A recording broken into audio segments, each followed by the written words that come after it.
नमस्कार। कार्यक्रम सूक्ष्म दृष्टिमा यहाँहरूलाई स्वागत छ। दर्शकहरू, यति बेला न्यायालय तातिरहेको छ। न्यायालयका न्यायमूर्तिहरूसँगै जसले वकालत गर्छन् तिनीहरू पनि यति बेला आन्दोलनमा उत्रिएको अवस्था छ। विशेष गरी प्रधान न्यायाधीश तोलेन्द्र शमशेर जबराको राजीनामा माग्दै उनीहरू यति बेला आन्दोलित छन्। वास्तवमा बहिर्गमन के हुन सक्छ प्रधान न्यायाधीशको? के साँच्चीकै राजीनामा मात्रै एउटा उत्तम विकल्प हो, अथवा राजीनामाबाट निस्कने निकास के दीर्घकालीन समस्याको समाधान हुन सक्छ त? आज हामी यसै विषयमा चर्चा गर्नेछौँ। 2013 साल जेठ 8 गते नेपालमा सर्वोच्च अदालतको स्थापना भएको थियो। त्यसपछिको यहाँसम्मको आउँदाखेरिको अवस्थालाई सर्वोच्च अदालतको अवस्था के हो, न्यायाधीशहरू के हुन्, प्रधान न्यायाधीश के हो, प्रधान न्यायाधीशको भूमिका के हुन सक्छ, र विशेष गरी राजनीतिक बिथोलिएको बेलामा, तीनवटा क्षेत्र बिथोलिएको बेलामा अहिलेको यो परिवेशमा के हुन सक्छ, राष्ट्रमा सङ्कट पर्ने अवस्था हो कि साँच्चीकै यसको समाधानको केही विकल्प निस्कन सक्छ? आज हामी यसै विषयमा चर्चा गर्नेछौँ। मसँग हुनुहुन्छ नितान्तै पुराना अधिवक्ता, पूर्व अध्यक्ष, नेपाल बार एसोसिएसनका पूर्व अध्यक्ष, वरिष्ठ अधिवक्ता विश्वकान्त मैनाली। स्वागत छ सर। नमस्कार। आरामै हुनुहुन्छ? बेसु। नेपालको राजनीति त थियो, किचलो थियो नै, तर अहिले पछिल्लो समयमा जुन कानुन व्यवसायहरू आन्दोलनमा छन्, यो आन्दोलनलाई तपाईँले कसरी हेरिराख्नु भएको छ? अब नेपालको लोकतन्त्र विकासको प्रक्रियाको एउटा अङ्गको रूपमा मैले यसलाई हेरेको छु। जस्तो अघि यहाँले भन्नुभयो सर्वोच्च अदालत 2013, त्योभन्दा अगाडि प्रधान न्यायालय ऐन 2008, त्यो प्रधान न्यायालय ऐन 2008 पछि मात्र न्यायपालिका चाहिँ के छ भने स्वतन्त्र न्यायपालिका शक्ति पृथकीकरणको सिद्धान्त अनुसार नेपालमा स्वतन्त्र न्यायपालिकाको प्रारम्भ भयो भन्ने चाहिँ जो के छ भने न्यायिक इतिहास छ क्या त्यो। त्यसैले हामीले प्रधान न्यायालय ऐन 2008 9 साल जेठ 26 गते चाहिँ लागू भएको हुनाले त्यस दिनलाई चाहिँ हामी के छ भन्दाखेरि कानुन दिवसको रूपमा मनाउँछौँ। ताकि त्योभन्दा अगाडि जानिया राणा शासनको टाइममा प्रधानमन्त्री नै प्रधान न्यायाधीशको चाहिँ भूमिका खेल्नुहुन्थ्यो। कार्यपालिकाभित्रै न्यायपालिका समाहित थियो। कार्यपालिकाबाट छुट्टिएर भिन्न भएर अलग भएर चाहिँ स्वतन्त्र न्यायपालिका बनेको चाहिँ प्रधान न्यायालय ऐन 2008 आइसकेपछि हो। प्रधान न्यायालय ऐन 2008 आएपछि भएको हुनाले 13 सालमा त्यो प्राविधिक कारणबाट सर्वोच्च अदालतको नाम रहन गएको हुनाले सर्वोच्च अदालत चाहिँ 13 सालबाट नामाकरण भयो। प्रधान न्यायालय पनि सर्वोच्च अदालत सरकै अदालत थियो।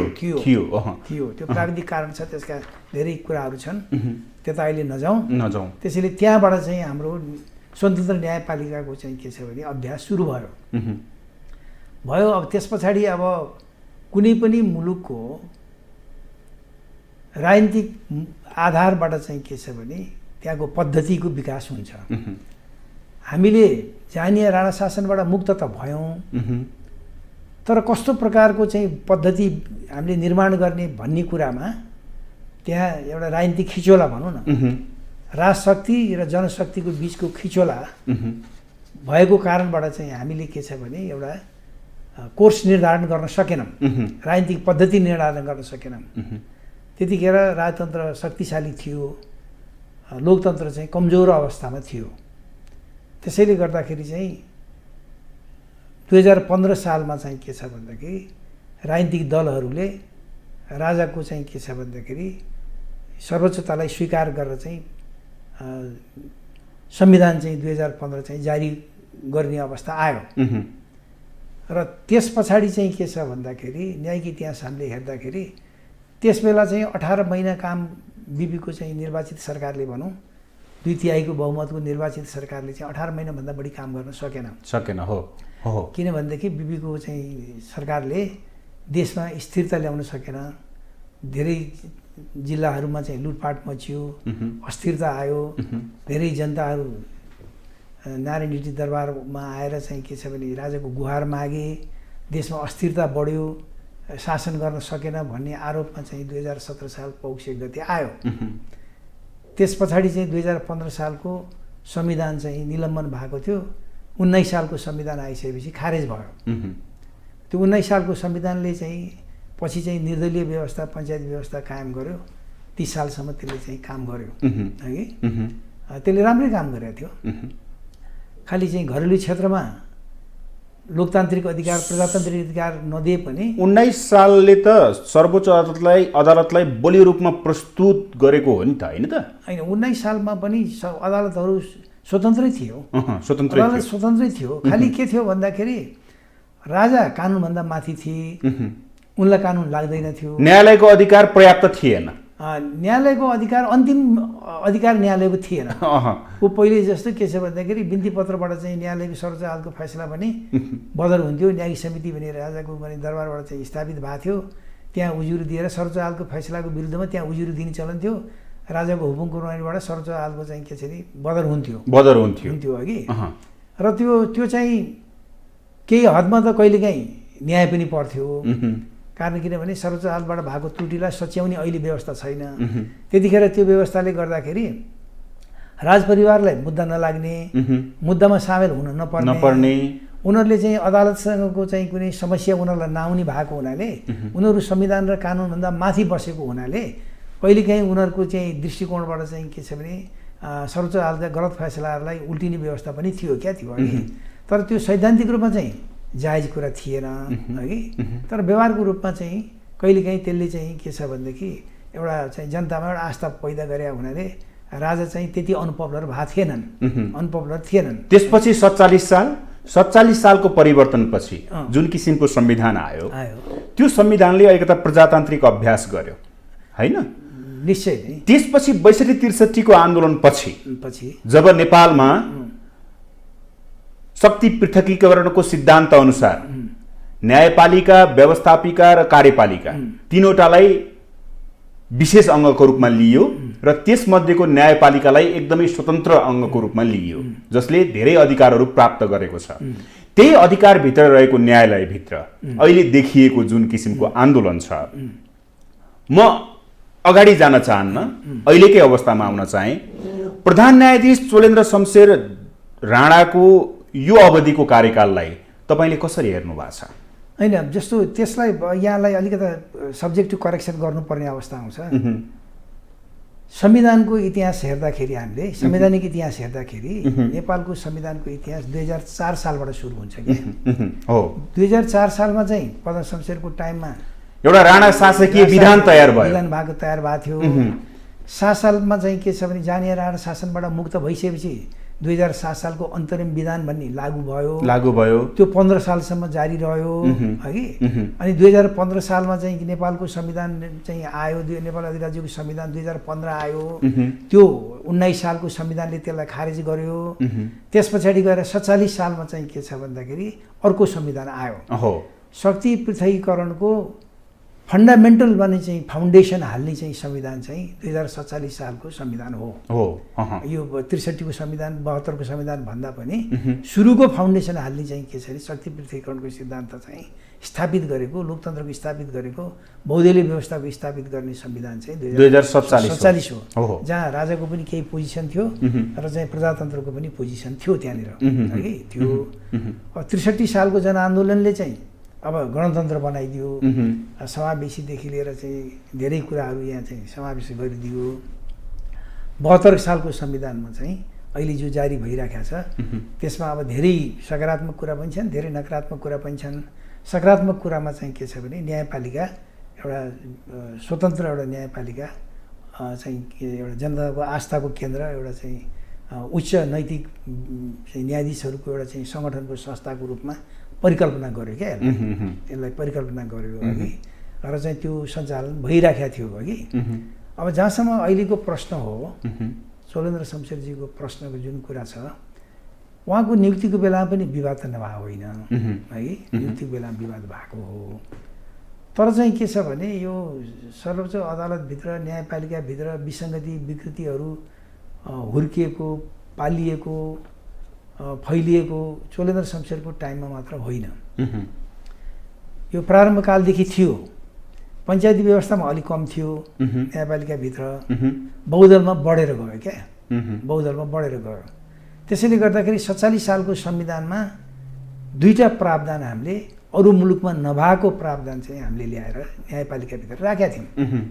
एउटा संवैधानिक परिषद राख्यौँ, संवैधानिक परिषद एउटा विशेष व्यवस्था हामीले गऱ्यौँ संविधानमा, 2047 सालको संविधानमा एउटा न्याय परिषदको व्यवस्था हामीले गऱ्यौँ।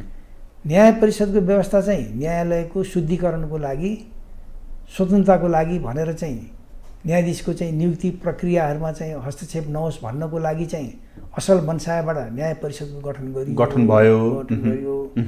अनि संवैधानिक अङ्गहरूमा नियुक्त हुने चाहिँ राष्ट्रिय भने चाहिँ स्तरका एउटा उच्च नैतिकता भएका व्यक्तिहरूको एउटा चाहिँ समूहलाई चाहिँ के छ भने ब्युरोक्रेसीमा, प्रशासनमा प्रवेश गराउनको निम्ति राज्यका सम्पूर्ण अङ्गका प्रमुखहरू, राजनीतिक दलहरू, सरकारीका प्रमुखहरू, सभाका प्रमुखहरू, त्यो चाहिँ संवैधानिक परिषद, संवैधानिक परिषदबाट चाहिँ राज्यको चाहिँ संवैधानिक अङ्गहरूमा सञ्चालन गर्ने व्यक्तित्वहरूको चाहिँ छनौटमा चाहिँ पक्षपात नहोस्, राजनीतिकरण नहोस्, चाहिँ कुनै किसिमको खराब आचरण भएका व्यक्तिहरू प्रवेश गर्न नपाउन्, राजनीतिक प्रवेश नगरोस् भन्ने उद्देश्यबाट त्यो एउटा चाहिँ समग्र रूपमा चाहिँ त्यो संस्था ल्याइयो, एकदम आदर्श उद्देश्यबाट ल्याइयो र राजनीतिक नेताहरू पनि आदर्शका व्यक्ति हुन्छन् भन्ने मान्यतामा ल्याइयो हगि। तर परिणाम के हो भन्दाखेरि चाहिँ राजनीतिक नेतृत्व जो गरेका व्यक्तिहरू छन् उनीहरूलाई जुन रूपमा हामीले परिकल्पना गरेको हो त्यो चाहिँ के छ भन्दाखेरि नहुँदाखेरिको परिणाम हो यो।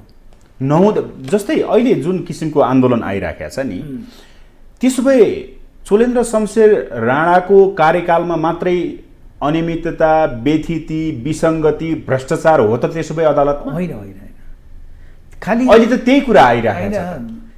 अरूमा भन्दा बढी गर्नुभयो, त्यही हो कुरा। अरूमा भन्दा बढी गर्नुभयो। अरूले 50 गरेका थियो भने उहाँले 150 गर्नुभयो होला, 200 गर्नुभयो होला। तर सुरु त प्रारम्भदेखि नै चाहिँ के छ भने वास्तवमा भन्ने हो भने पञ्चायती व्यवस्थालाई छोड्ने हो भने, पञ्चायती व्यवस्थालाई छोड्ने हो भने न्यायपालिकाभित्र राजनीतिकरण र चाहिँ यो भ्रष्टीकरणको प्रारम्भ त के छ भने 2048 सालबाटै 47 सालको संविधान जारी भएपछि विश्वनाथ उपाध्याय प्रधान न्यायाधीश हुँदा र कृष्णप्रसाद भट्टराई चाहिँ प्रधानमन्त्री भएको बखतमै 2048 सालमा न्यायाधीशहरूको नियुक्ति गर्दाखेरि नेवी सङ्घका कार्यकर्ताहरूलाई चाहिँ ल्याएर भर्ना गरेको परिणामस्वरूप अहिले चाहिँ सर्वोच्च अदालतको मुख्य न्यायाधीशहरू, प्रधान न्यायाधीशहरूको विवादको जडै त्यहीँ भित्र त छिर्यो नि। भनेपछि त बीजारोपण राजनीतिक दलले गरे 48 सालदेखि, 48 सालदेखि बीजारोपण। न्यायपालिका स्वतन्त्र निष्पक्ष थियो, तर 48 सालदेखि यही राजनीतिक दलका कारण अहिलेको स्थिति आयो भन्दा हुन्छ? हुन्छ। यही राजनीतिक दलका नेताहरूको कारण, दललाई नभन्नुहोस्, राजनीतिक दलका नेताहरूले आफ्ना अनैतिक आचरणहरूलाई चाहिँ संरक्षण गर्नको लागि न्यायपालिकालाई चाहिँ आफ्नोकरण गर्ने हगि, राजनीतिकरण भन्दा पनि आफ्नोकरण गर्ने चाहिँ उद्देश्यबाट उत्प्रेरित भएर सबै राजनीतिक दलहरूले आफ्ना आफ्ना कार्यकर्ता भर्ती गरे। त्यसकारण न्यायपालिकाको अहिले यो जुन कुरूप जुन भइरहेको छ, जो परिणाम देखिरहेछौँ हामीले, जो चाहिँ जनताले चाहिँ के छ भने आवाज उठाइरहेछन्, त्यसको चाहिँ मुख्य दोषी चाहिँ के छ त भन्दाखेरि राजनीतिक दलका नेताहरू नै हुन्। ओके, जस्तै अहिले राजनीतिक दल एकापट्टि छ, म त्यस विषयमा आउँछु, तर कानुन व्यवसायीहरू यति बेला आन्दोलित छन्। धेरै भयो आन्दोलन भएको, गर्दा गर्दै गेटमै गएर धर्ना दिनुपर्ने स्थिति, भोलिदेखि सबै केन्द्रित सर्वोच्च अदालतमा केन्द्रित आन्दोलन हुनेछ भनेर भनेको अवस्था र सर्वोच्च अदालतका न्यायाधीशहरूले मुद्दा हेरि नरहेको अवस्था, अहिले हेरेको अवस्था छैन र अदालतमा भइरहेको गतिविधि जुन अहिलेको गतिविधि छ, यसलाई कसरी हेर्नु भएको छ? एउटा त कानुन व्यवसायीको भूमिकालाई हामीले हेर्नु पर्यो। कानुन व्यवसायीको भूमिका नेपाल बार एसोसिएसन एउटा संविधान के अरे कानुन बमोजिम दर्ता भएको संस्था हो, यो पेसेवार संस्था हो यो है। यसको आफ्नो भूमिका के छ भन्दाखेरि न्यायपालिकाभित्र शुद्धिकरण गर्ने पनि यसको एउटा भूमिका, प्रमुख दायित्वभित्र पर्दछ। पेसा त छँदैछ आफ्नो ठाउँमा, छँदैछ, र चाहिँ के छ भने कानुन व्यवसायीको आर्जन मात्र पेसा होइन क्या, आर्जन त एउटा बगडेले पनि गरिराखेको हुन्छ, हरेक व्यापारीले गरिराखेको हुन्छ। हामीहरूको चाहिँ के छ भने एउटा चाहिँ सामाजिक दायित्व पनि छ हामीहरूको क्या। त्यसैले हामीलाई सामाजिक अभियन्ता पनि भन्छन्, सोसल इन्जिनियर पनि भन्छन्। र चाहिँ संविधानले प्रदत्त गरेको मौलिक हकहरूको सुरक्षा गर्नुपर्ने, जनताको ग्यारेन्टी गर्नुपर्ने को काममा चाहिँ के छ भनेदेखि हामी भुक्न सक्छौँ, हामी टोक्न सक्दैनौँ। आवाज उठाउन सक्छौँ हामीहरू, हामीले आवाज उठाउनुपर्छ, आवाज उठाउनुपर्छ। त्यो आवाजले चाहिँ के छ भने जुन निकाय हो त्यो सम्बन्धित निकायमा त्यो आवाज पुगेर त्यसले चाहिँ के छ भने कार्यान्वयन हुन्छ भन्ने कुरा हामीले विश्वास गर्नुपर्छ। जस्तो संसारको नियम के छ भन्दाखेरि जुल्फिकार अली भुट्टोलाई पाकिस्तानमा मृत्युदण्डको सजाय सुनाइयो बहुमत न्यायाधीशहरूले।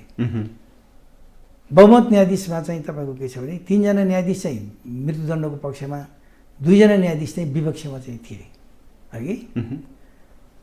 तर पाकिस्तानको प्रधानमन्त्री जुल्फिकार अली भुट्टोलाई चाहिँ मृत्युदण्डको सजाय गर्ने चाहिँ फैसला हुँदाखेरि हामीहरूले पाकिस्तानी एम्बेसीमा प्रोटेस्ट गर्यौँ। त्यसको सम्बन्ध के छ तपाईँको भन्नुहोस् न? हामीले त त्यसलाई त रिभ्यू गर्न त सक्दैनौँ, तर यो गलत भयो भनेर हामीले एउटा इन्टरनेसनल आवाज हामीले उठायौँ। हामीलाई थाहा छ त्यो हाम्रो आवाजले चाहिँ पाकिस्तानमा चाहिँ के छ भन्दाखेरि परिवर्तन हुनेवाला छैन।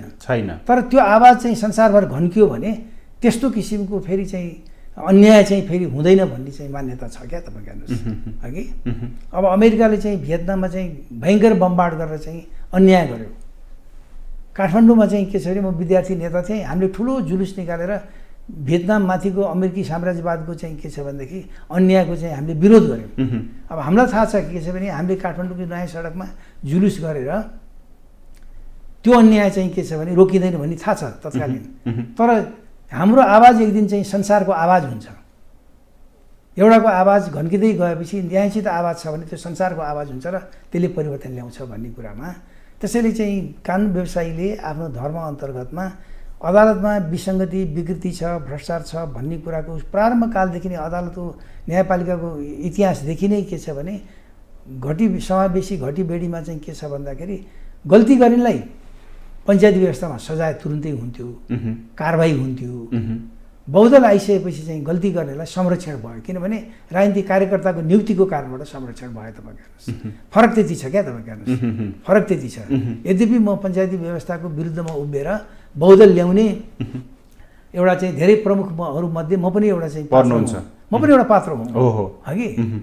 यो आजको परिवर्तनको भने चाहिँ एउटा सहभागी म पनि हुँ, अभियन्ता म पनि हुँ, म पनि त्यही मार्गमा हिँडेको व्यक्ति हुँ। अहिलेसम्म पनि म छु अहिले, तपाईँको हेर्नुहोस्, हगि। तर चाहिँ त्यो सोचमा चाहिँ फरक कहाँ आयो त भन्दाखेरि आम नेपाली जनताले चाहिँ सोचेको, हामी कानुन व्यवसायीले सोचेको, अथवा पत्रकार समूहहरूले सोचेको, नागरिक समाजले सोचेको, विद्युत समाजले सोचेको जुन परिकल्पना हामीले लोकतन्त्रको गरेका छन् त्यसको परिणाम चाहिँ नकारात्मक परिणाम आउँदाखेरि चाहिँ अवस्थामा चाहिँ के छ भनेदेखि अहिले तपाईँ हेर्नुहुन्छ पहिले चाहिँ संसद विघटनको बारेमा नेपालको सबै चाहिँ समूह चाहिँ विपक्षमा उभियो नि, होइन?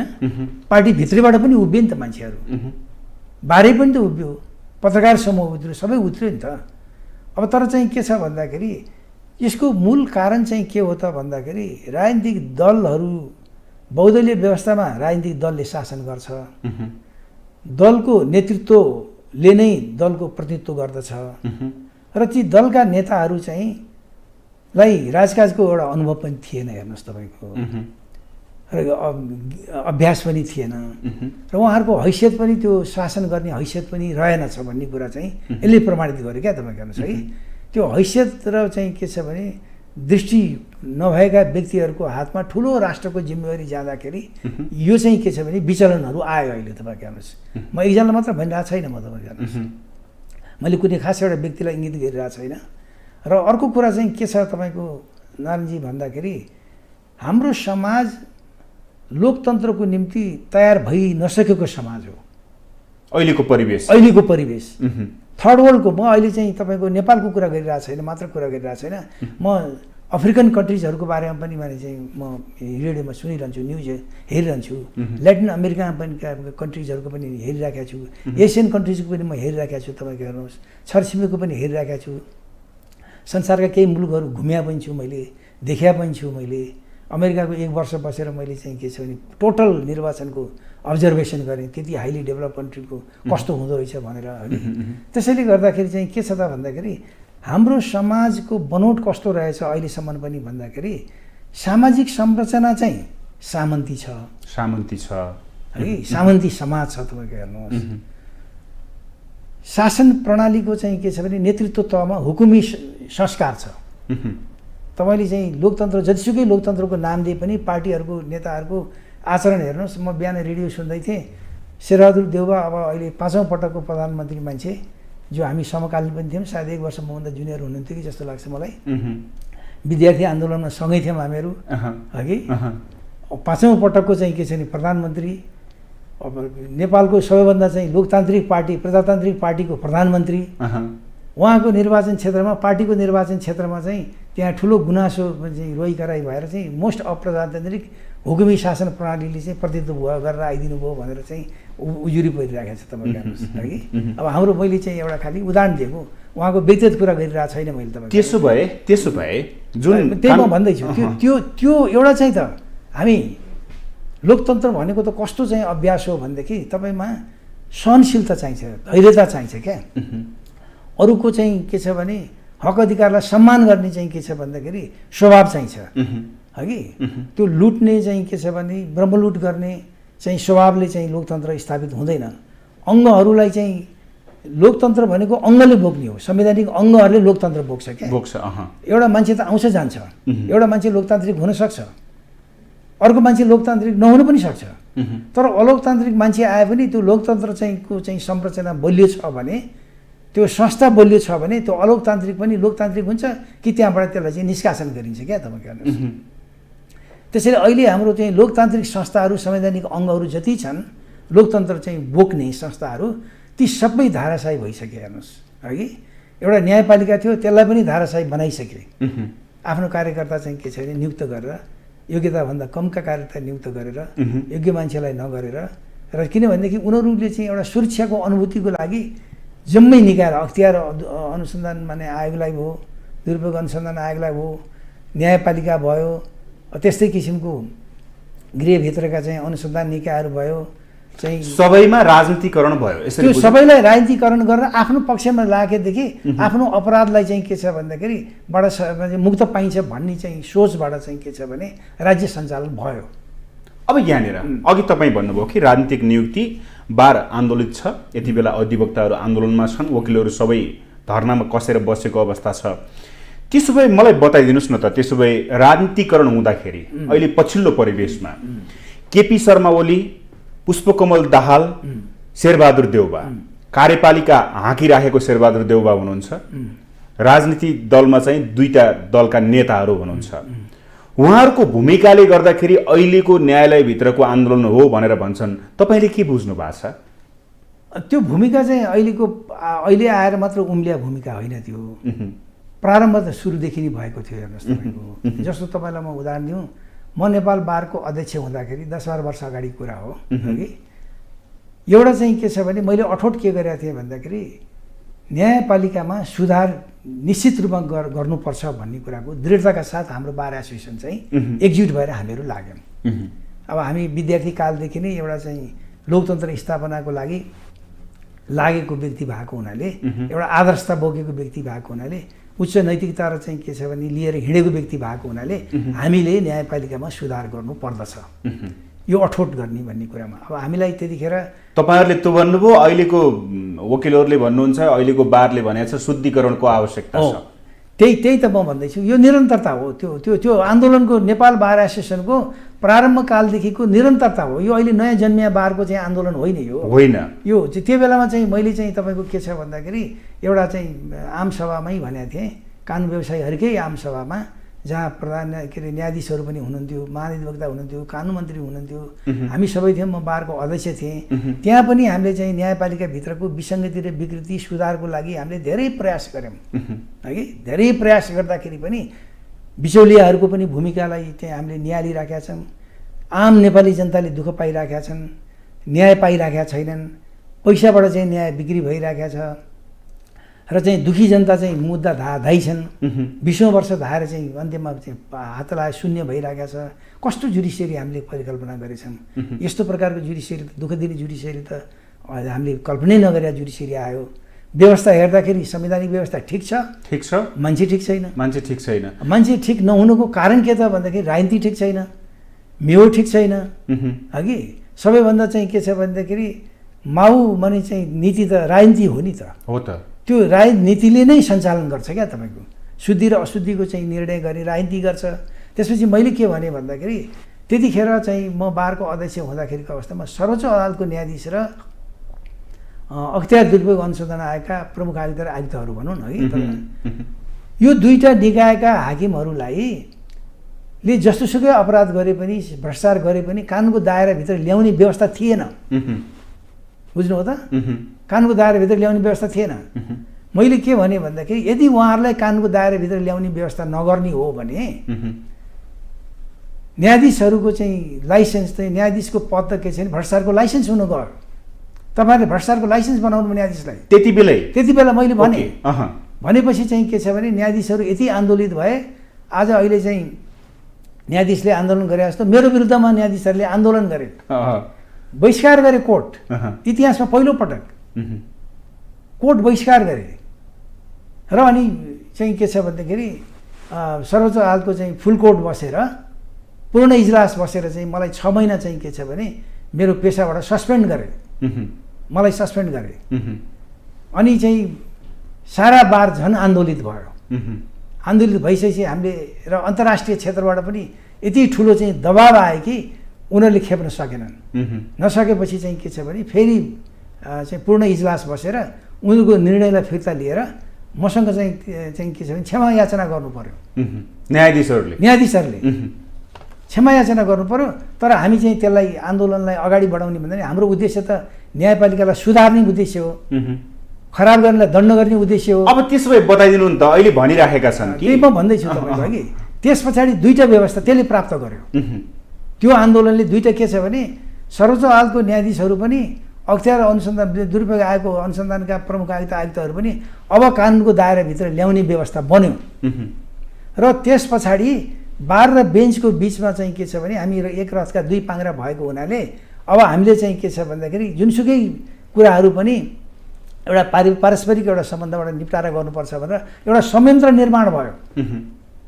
बार र बेन्च, प्रधान न्यायाधीश र पनि चाहिँ अधिक ज्येष्ठतम न्यायाधीश र बारको अध्यक्ष लगायतको चाहिँ टिम बसेर चाहिँ के छ भन्दाखेरि केही समस्या छ भने बार र बेन्चको बिचमा चाहिँ समाधान गर्नको लागि चाहिँ त्यो महिना दिनमा 15 दिनमा बस्ने भनेर चाहिँ एउटा संयन्त्र हामीले निर्माण गऱ्यौँ हगि।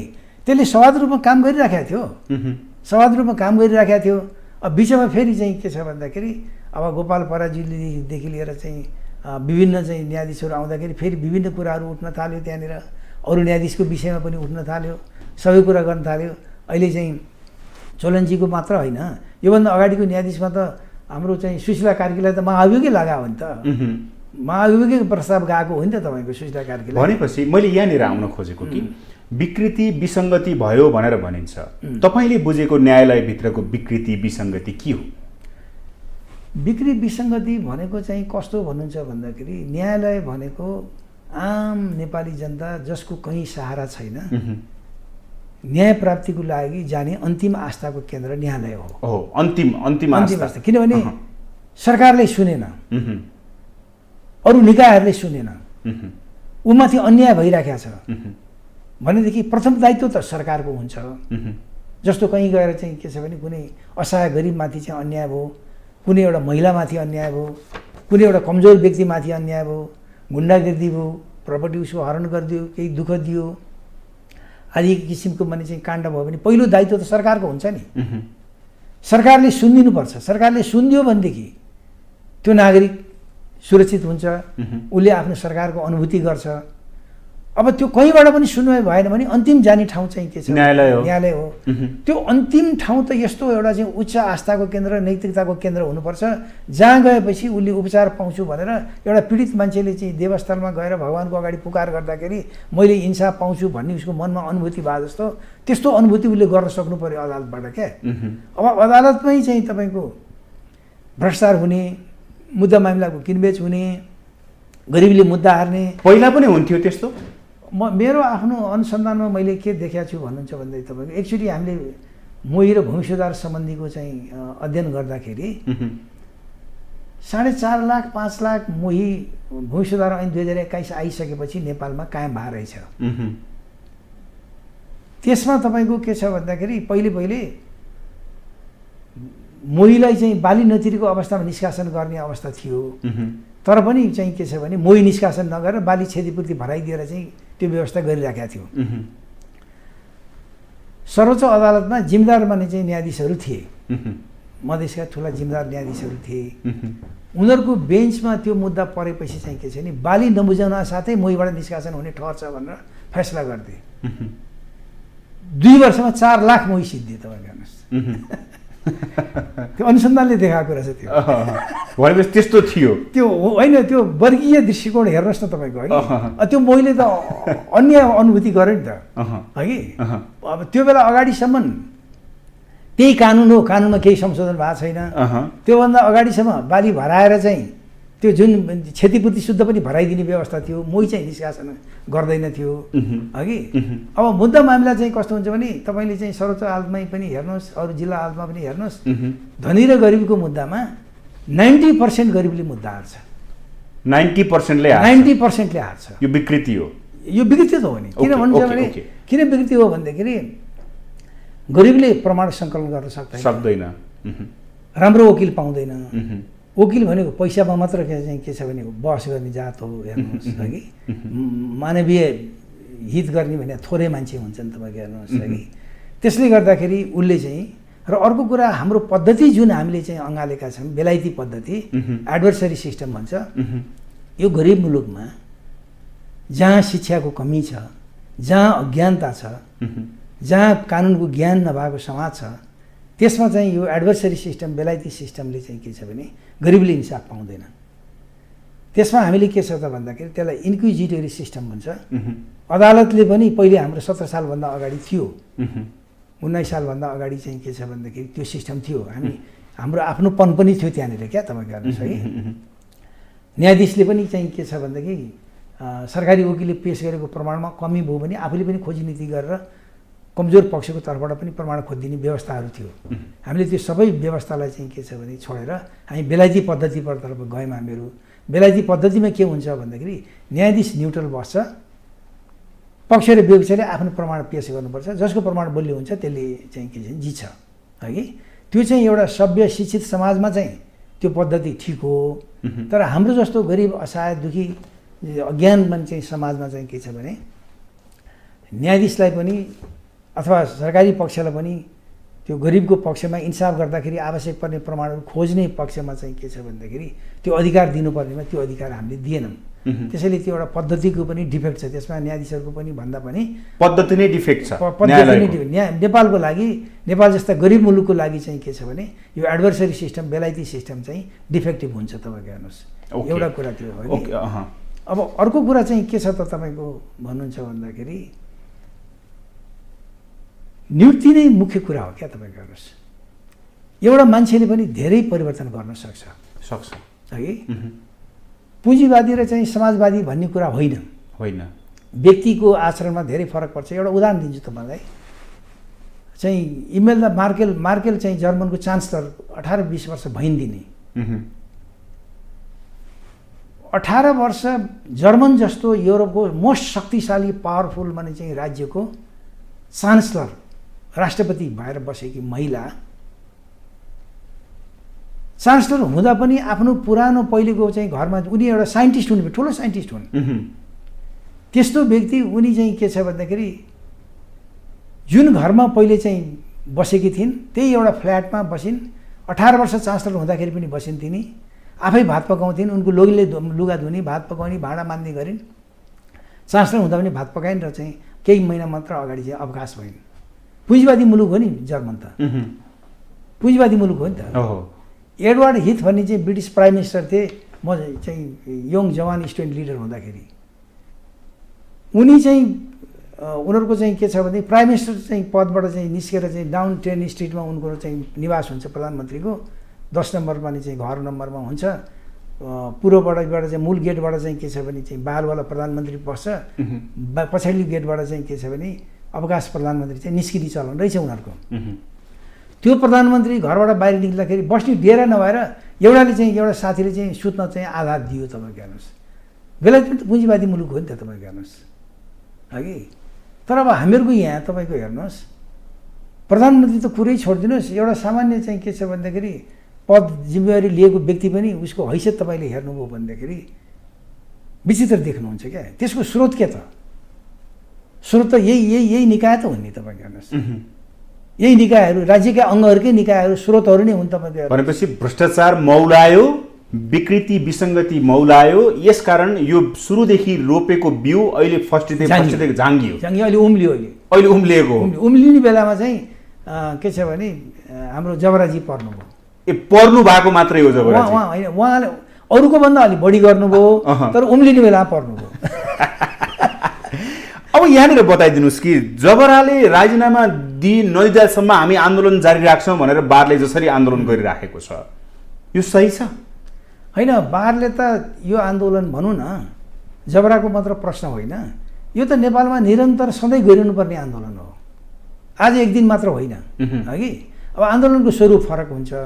बार त सधैँ आन्दोलनमा छ नि, हरेक तपाईँको सम्मेलनमा हेर्नु। होइन, आन्दोलनमा छ, तर अहिलेको जुन आन्दोलन छ राजीनामा भनेर, यो आन्दोलन सही छ? होइन, यो त चाहिँ तपाईँको बारले चाहिँ राजीनामा भन्दा अरू भन्ने उपाय के छ र? संवैधानिक व्यवस्था पनि राजीनामा हो। होइन, मैले तपाईँले भनेको सुरुदेखि रोपेको बिउ हो, पर्ने बेला चोलेन्द्र शमशेर पर्नुभयो, अलि बढी गर्नुभयो, बढी पर्नुभयो।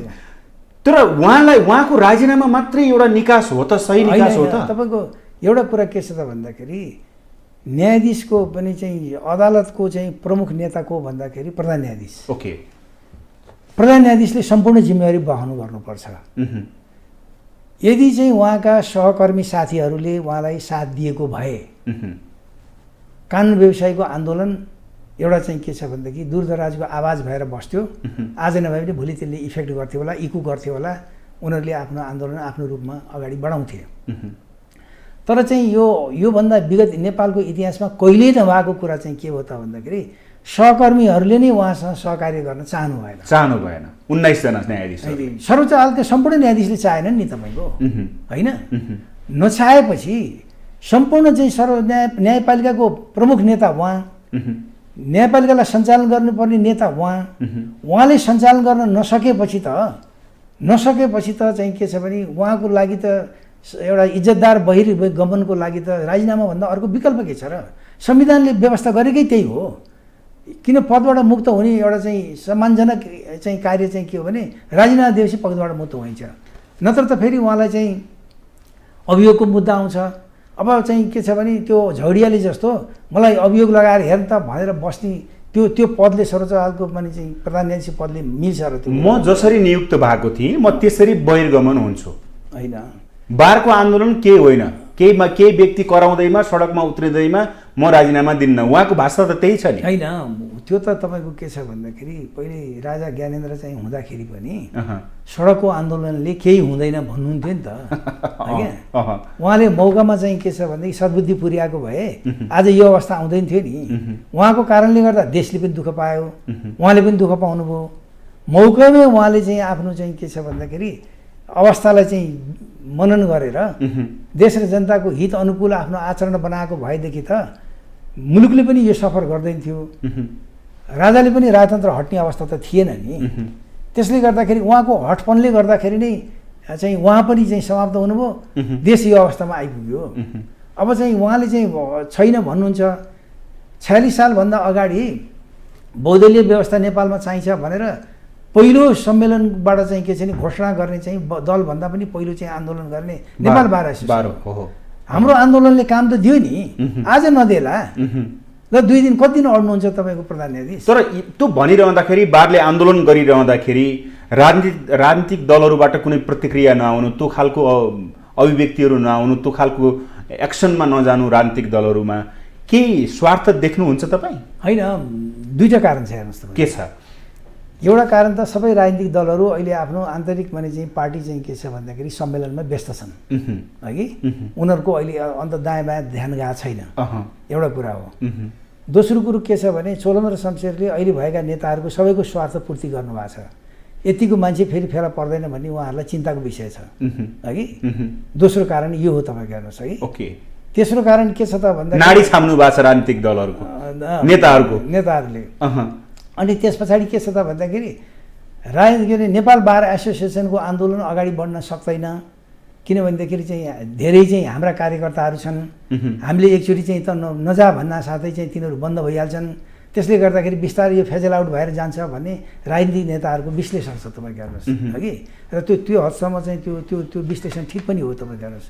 किनभने नेपाल बार एसोसिएसनमा झोले राजनीतिज्ञ कार्यकर्ताहरूको बहुमत छ त्यहाँ, तपाईँ अहिले पनि छ। तर केही एउटा चाहिँ इन्टेलेक्चुअल अनेस्टी भएका कानुन व्यवसायीले चाहिँ अनुशासनभित्र भए पनि आफ्नो पनलाई छोडेका छैन, आफ्नो धर्मलाई छोडेका छैनन्। उनीहरूले बारको चाहिँ जुन मूल सिद्धान्त हो चाहिँ न्यायपालिकालाई शुद्धिकरण गर्ने सिद्धान्त हो र चाहिँ के छ भने आम नेपाली जनतालाई चाहिँ जुन न्याय दिने चाहिँ के छ भनेदेखि एउटा भूमिका बारको जुन छ त्यो हाम्रो प्रमुख कर्तव्य भावनाले हामी अगाडि बढ्नुपर्छ भनेर बौद्धिक इमान्दारी राख्ने राजनीतिक विचारधारा भएका राजनीतिक कार्यकर्ता पनि दृढ छन्। तपाईँको हेर्नुहोस्, एक थरी चाहिँ पेसालाई भन्दा राजनीतिलाई चाहिँ के छ भनेदेखि प्रमुखता दिएर चाहिँ नेताको चाकरी गरेर चाहिँ माथि पुग्ने व्यक्तिहरू चाहिँ के छ भनेदेखि यो चाहिँ आन्दोलनलाई भाड्नलाई चाहिँ सक्रिय हुन्छन्, खण्डित हुन्छ यो। तर चाहिँ के छ भने बार फेल हुँदैन। बारको आन्दोलनको स्वरूप भने कस्तो भने एउटा सम्मेलन पनि स्वरूप पनि आन्दोलन हो, गोष्ठी पनि हो, विचारको आन्दोलन हो। त्यसो भए मलाई बताइदिनुहोस् त, बारले राजीनामा मागिरहेको छ, प्रधान न्यायाधीशले राजीनामा दिन्न भन्नुभएको छ, यो आन्दोलन यसै गरेर लम्बिराख्छ कि तपाईँले अघि भने जस्तो राजनीतिक झोले खालका अधिवक्ताहरू वकिलहरू पनि हुनुहुन्छ, उहाँहरूले गर्दाखेरि यो आन्दोलन त्यसै तुहिएर जान्छ, विकल्प के हुन्छ? होइन, आन्दोलन तुहिँदैन। के हुन्छ त त्यसो भए? आन्दोलन त गइरहन्छ, विभिन्न फर्ममा गइरहन्छ। हरेक दिन तपाईँको डायलग पनि आन्दोलन हो। सन्चै तपाईँ र म जो अहिले कुरा गरिरहेको छौँ नि, न्यायपालिकाको निम्ति तपाईँ र मेरो डायलग ठुलो आन्दोलन हो, परिवर्तनको लागि आवाज हो। यो जनता समक्ष पुग्छ, संसार समक्ष पुग्छ, यसले उजागर गर्छ, अनियमिततालाई यसले चाहिँ उत्खनन गर्छ। अनि चाहिँ के छ भने ठिक कुराहरू बेठिक कुराको चाहिँ के छ भने पराजित गरेर चाहिँ ठिक कुरा ल्याउनुको निम्ति आवाज आउँछ, सहयोग आउँछ। अनि त्यो अन्याय गर्ने मान्छे भयभीत हुन्छ। अब हेरिराख्नु होला, यो आन्दोलनले बाँकी रहेका न्यायाधीशहरू जसले भ्रष्टाचार गरेका छन्, उजागर नभएका छन्, तिनीहरू पनि भयभीत हुन्छन्। अब तिनीहरू पनि समेत हुन्छन्। सुध्रिने एउटा मौका उनीहरूलाई चाहिँ के छ, ठुलो अवसर हो यो। त्यसैले यो त आवश्यक छ। तपाईँको हेर्नुहोस्, तर यो भनिरहँदाखेरि आन्दोलन बारको आन्दोलन यतातिर रहिराख्ने, न्यायाधीशहरूले काम नगर्ने, जनताले त न्याय नपाउने भयो नि। होइन, जनताले आसन मैले तपाईँलाई उदाहरण जताडा हुन्छ जनतै मरिने भयो नि त। जनता त कहिल्यै चाहिँ उद्धार पाए। मलाई एउटा इतिहास देखाइदिनुहोस् न, आजको दिनदेखि अगाडि कुन दिनमा चाहिँ जनताले इन्साफ पाए? यो परिवर्तनले जनतालाई कहाँनिर के चिज दियो? न न्याय दिएछ, न जीवन स्तर। हेर्नुहोस् त तपाईँको राजनीतिक दलका कार्यकर्ताको जीवन स्तर र आम नेपाली जनताको जीवन स्तर हेर्नुहोस् त। जनताले कहिले के पाए? अब 1 महिना 2 महिना चाहिँ अदालत बन्द भएर जनतालाई के नोक्सान छ? के पाउनेवाला छन् र इन्साफ के पाउनेवाला छन्? मैले तपाईँलाई भनिरहेको छु, गरिब असहाय निरह जनता न इन्साफको लागि अदालत आउन सक्छन्। जो मुस्किलले इन्साफको लागि आएकाले पनि कहिले इन्साफ पाएका छन्? हिसाब गरेर म तपाईँलाई भन्न सक्छु। गर्नुहोस् न रिसर्च, कति प्रतिशत चाहिँ न्याय आएको छ, बिक्री भएको छ कि चाहिँ के छ भन्दाखेरि इन्साफ भएको छ। अघि नै भनिसक्नुभयो नि, 90% गरिब दुखीले चाहिँ इन्साफ पाउँदैन, न्याय पाउँदैन। ओके, त्यसो भए अघि तपाईँले भन्नुभयो कि राजनीतिकरणका कारण यो आयो, मलदल हुँदै हुँदै यहाँसम्म आइपुग्यो, विस्फोट जबरामा आएर भयो। तर पछिल्लो समयमा केपी शर्मा ओली र पुष्पकमल दाहाल बीचको यो टक्रावले न्यायालय चाहिँ प्रभावित भएको छ भनेर भनिन्छ नि, यसमा सही छु अथवा गलत छु? उहाँहरू दुईटाको कारणले मात्र होइन, सम्पूर्ण राजनीतिक दलहरूको चाहिँ जसको नेतृत्व चाहिँ के छ भने सरकारमा छ, आफ्नो हैसियत अनुसार सबैले चाहिँ न्यायपालिकाभित्र चाहिँ विकृति फैलाउनमा सहयोग गरेका छन्। जो सरकारमा गए तिनीहरू, जो सरकारमा गए, सरकारमा नगएकाले पनि सरकारमा भएकालाई चाहिँ के छ भने पहुँच पुर्याएर गराएका छन्। तपाईँको हेर्नुहोस्, धेरै नियुक्तिहरू हेर्नुहोस् न तपाईँले। किनभने न्यायपालिकाभित्र उच्च नैतिकता भएको व्यक्तिको नियुक्ति हुनुपर्छ। सर्वोच्च अदालतको माने चाहिँ के हाम्रै संविधानमा पनि अख्तियार अनुसन्धान आयोगमा चाहिँ प्रमुख आयुक्तहरू गर्दाखेरि उच्च नैतिक आचरण भएको भन्ने शब्द परेको छ क्या। तपाईँको हेर्नुहोस्, अघि उच्च नैतिक आचरण भएका व्यक्तिहरू चाहिन्छ क्या। कस्तो गर्नुपर्थ्यो संविधान परिषदले, न्याय परिषदले भन्दाखेरि न्यायाधीश हुन योग्य व्यक्तिहरूको एउटा इन्भेन्ट्री 100-200 जनाको कति सम्भावना छ त्यसको लिस्ट प्रकाशित गर्नुपर्छ क्या।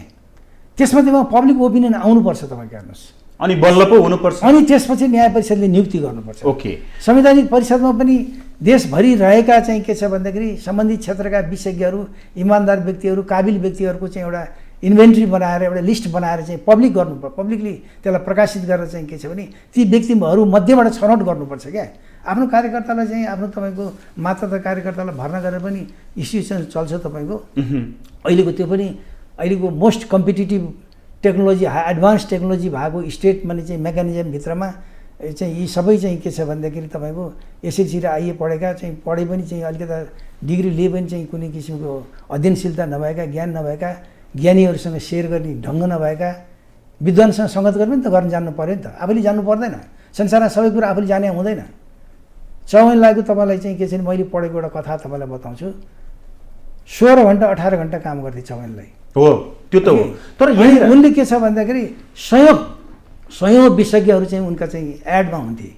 जुन विषयको कुरा गर्नु पर्यो त्यो विशेषज्ञको मार्फत कुरा गर्थे उनी। नेपालमा त्यो पद्धति छैन। नेपालमा चाहिँ तपाईँ सर्व जान्ने मै हुँ भन्ने त छ नि। सल्लाहकार नियुक्त गरे मान्छेहरूको रूप हेर्नुहोस् न तपाईँ होइन। अब कोही योग्य मान्छे सल्लाहकारमा नियुक्त भएका छन्, तिनीहरूसँग कहिल्यै संवाद भएको छैन भनेर राजीनामा दिने व्यक्तिहरू पनि छन् तपाईँको हेर्नुहोस्। अब यहाँनिर आउँदाखेरि त्यसो भए तपाईँले बताउनुहोस् न त, चुडेन्द्र शमशेर जबराले अहिले राजीनामा दिनु उहाँले दिन्न भन्नुभएको छ। यदि त्यो नदिएको अवस्थामा राजनीतिक दलहरूको भूमिका के हुन्छ त यसमा? होइन, पहिलो चाहिँ एउटा तपाईँलाई राजनीतिक दलको भूमिका दोस्रो चरणमा, पहिलो चरणमा राजीनामा दिनु भएन कि राजीनामा दिन्न भन्नुभयो। ओके, ल ठिक छ। कसरी सञ्चालन गर्नुहुन्छ अदालत? यदि सहकर्मी न्यायाधीशहरूलाई उहाँले साथमा लिन सक्नु भएको भएदेखि बारको आन्दोलनलाई प्रहरी लगाएर रोकेर भित्र इन्साफ गर्न सक्नुहुन्थ्यो। सहकर्मी न्यायाधीश नै उहाँसँग सहकार्य गर्न तयार नभइसकेपछि अनि चाहिँ यो अनिर्णयको बन्दी र चाहिँ के छ भने बनाएर चाहिँ अदालतलाई कति दिन राख्न सक्नुहुन्छ? हामी पनि हेरौँ नि त। कि उहाँकोमा चाहिँ एउटा के गर्नु पर्यो उहाँले भन्दाखेरि सर्वोच्च अदालतका आफ्ना सहकर्मी साथीहरूलाई एकजुट बनाएर बेन्च सञ्चालन गर्न सक्नु पर्यो। त्यो बेन्च सञ्चालन गर्न सक्नुभयो भनेदेखि अनि राजनीतिक कार्यकर्ता बारमा चाहिँ के छ भन्दाखेरि यो आन्दोलनलाई ध्वस्त पार्नलाई प्रयोग गर्न सक्नुहुन्छ उहाँहरूले।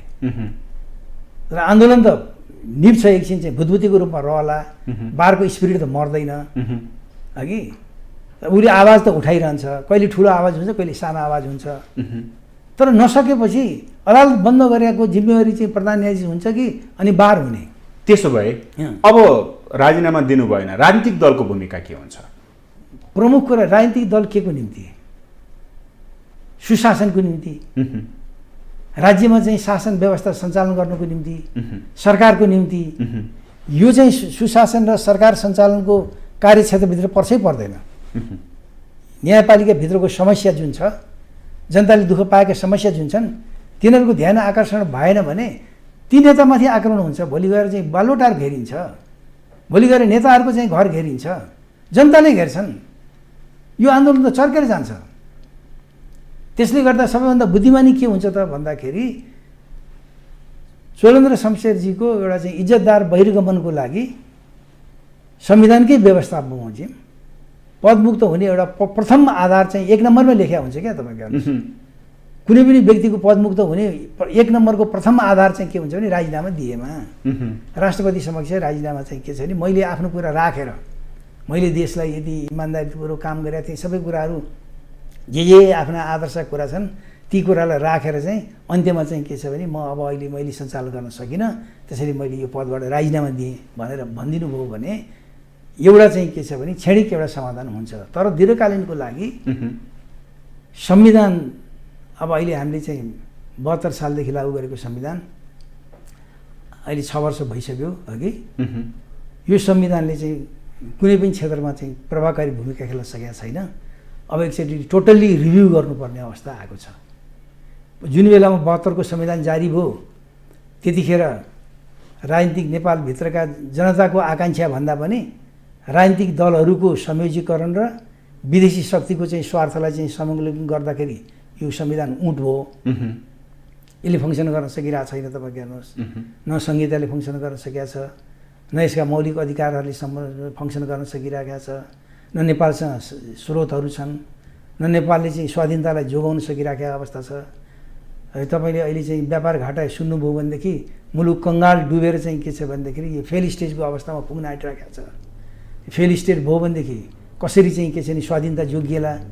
त्यसैले चाहिँ अब हामीले टोटल्ली चाहिँ के छ भनेदेखि सम्पूर्ण राजनीतिक दलहरूले एकचोटि कुल माइन्डले विचार गरेर चाहिँ के छ भने संविधानका त्रुटिहरूलाई संशोधन गर्नको लागि एउटा देशभक्त इमान्दार भएर एउटा असल मनले चाहिँ के छ भन्दाखेरि नेपालको दीर्घकालीन एउटा चाहिँ विकास र चाहिँ समृद्धि र चाहिँ स्वाभिमान र स्वाधीनताको लागि चाहिँ के छ भने यो संविधानमै एउटा चाहिँ टटोल्नु परिरहेको छ नि। एउटा चाहिँ के छ भने हामीले पुनर्मूल्याङ्कन गर्नु परिरहेको अवस्था छ। तपाईँ हेर्नुहोस्। धेरै धेरै धन्यवाद छ। ल धन्यवाद। उहाँ हुनुहुन्थ्यो वरिष्ठ अधिवक्ता नेपाल बार एसोसिएसनका पूर्व अध्यक्ष विश्वकान्त मैनाली। हवस् त आजको लागि सूक्ष्म दृष्टि यति नै। सम्पूर्ण टिमसहित मलाई पनि आज्ञा दिनुहोस्। नमस्ते।